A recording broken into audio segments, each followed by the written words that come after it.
This is a reading from REMORANDOM Everything Interesting Volume 3 by REMO Giuffré. It's called April Fool's Day. There's a day every year on which there's a very good chance you'll see an announcement or headline that looks somewhat odd or suspicious, and that day is the 1st of April, April Fool's Day. But where do we get the strange custom of playing pranks on the 1st of April?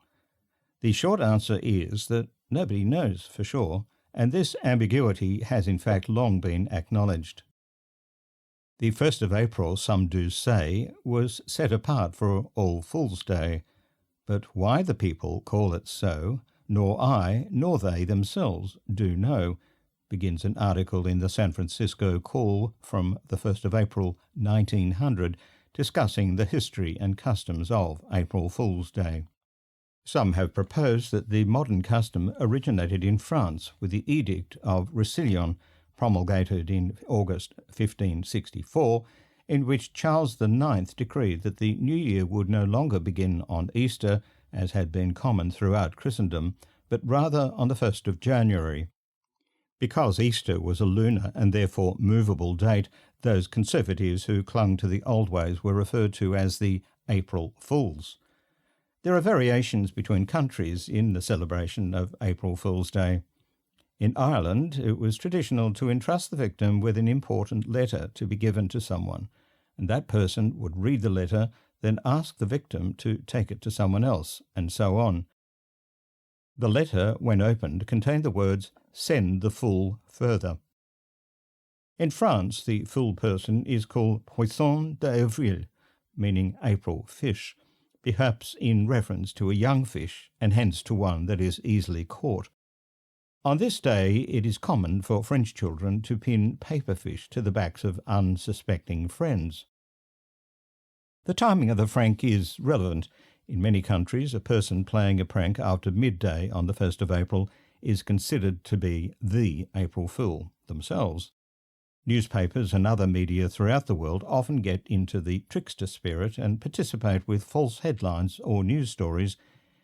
In one famous prank in 1957, the BBC broadcast a film in their Panorama Current Affairs series purporting to show Swiss farmers picking freshly grown spaghetti in what they call the Swiss spaghetti harvest.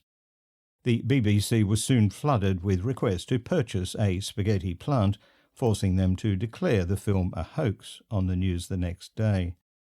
Decades later, CNN called this broadcast the biggest hoax that any reputable news establishment ever pulled. Two more examples. The National Geographic announced via Twitter in 2016 that they would no longer be publishing photographs of naked animals. In 1978, newspapers and radio stations were abuzz when Australian businessman and adventurer Dick Smith towed what appeared to be an iceberg into Sydney Harbour. He said he'd towed it from Antarctica to solve Sydney's water shortage. When genuine news is reported on April Fool's Day, there is a risk, of course, that it will be misinterpreted as a joke and ignored. The lesson there is to try not to be born or to die on the 1st day of April, if you can possibly manage that.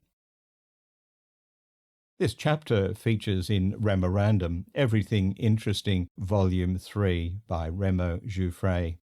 This series of books is available at remorandom.com.